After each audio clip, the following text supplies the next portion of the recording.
Ako si Bok, lumaking mahirap pero mataas ang pangarap. Bali kahapon nga pala ay sinubukan kong hindi na mag-diaper si mama para sana makatipid kaso sobrang hirap pala. Ito nga kutso na naiiyan niya ay binilad ko muna. Mga lumang damit nga pala yung sinubukan kong isapin sa kanya para pag iihi siya ay okay na. Kaya lang hindi pa rin talaga obra, kailangan talaga i-diaper na. Maghuhugas na nga rin pala sana ako ng plato kaya lang wala pang tubig na umakyat mula dito sa gripo. Ewan ko ba bakit ganito palagi sa Pulo Bambang. Kumpleto yung singil sa tubig pero yung serbisyo kulang-kulang. Kinuha ko na nga din itong mga damit na pinatuyo ko na naihiyan din ni mama para kasi pag nilabhan ay hindi amoy panis kaya pinapatuyo ko muna. Ang dami na nga rin kalat at basura, hindi ko na rin kasi talaga maasikaso pero paunti-unti ay niligpit ko na. Halos diaper nga lang pala yung mga basura namin at tuwing Lunes nga pala ay may collection ng basura dito kaya inilalagay ko sa sako para hindi naman magalit yung kolektor. At ito nga mga kinuha kong damit na napag-ihian ay lalaban ko na sana para nga medyo mabawas-bawasan yung gagawin ko. Kaya lang pagpunta ko sa CR may tubig naman na siya kaya lang napakahina ng tulo.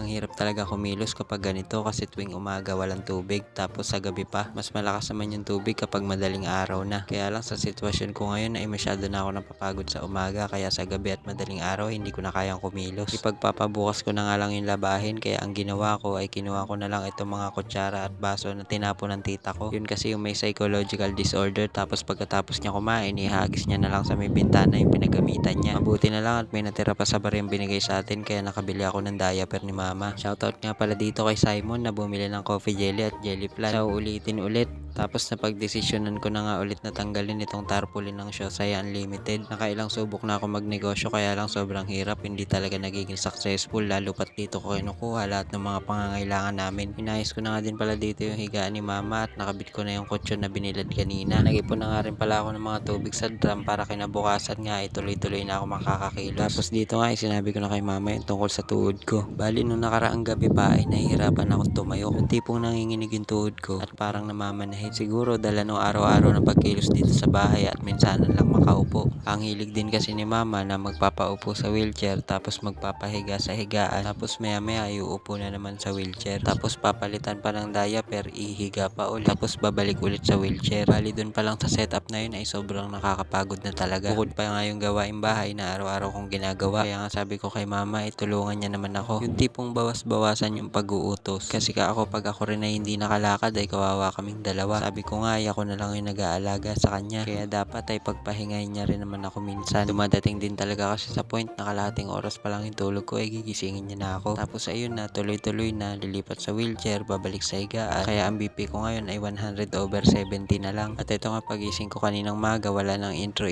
talagang dumiretso na ako sa may labahan. Habang nakasala nga sa washing machine yung mga damit ay sinabay ko na yung pag-aasikaso ng almusal at paghuhugas ng mga plato. Pagkatapos nga ni mama kumain ay binigay ko na kagad sa kanya yung mga nakaschedule na gamot para sa umaga at naisampay ko na rin yung mga nilabahan ko, mga damit ni mama at saka mga sapin sa higaan. Nang matapos nga ako ay ako naman yung kumain. Dito na lang din ako bumabawi para naman may lakas. O paano, hanggang dito na lang muna itong video natin na to. Thank you.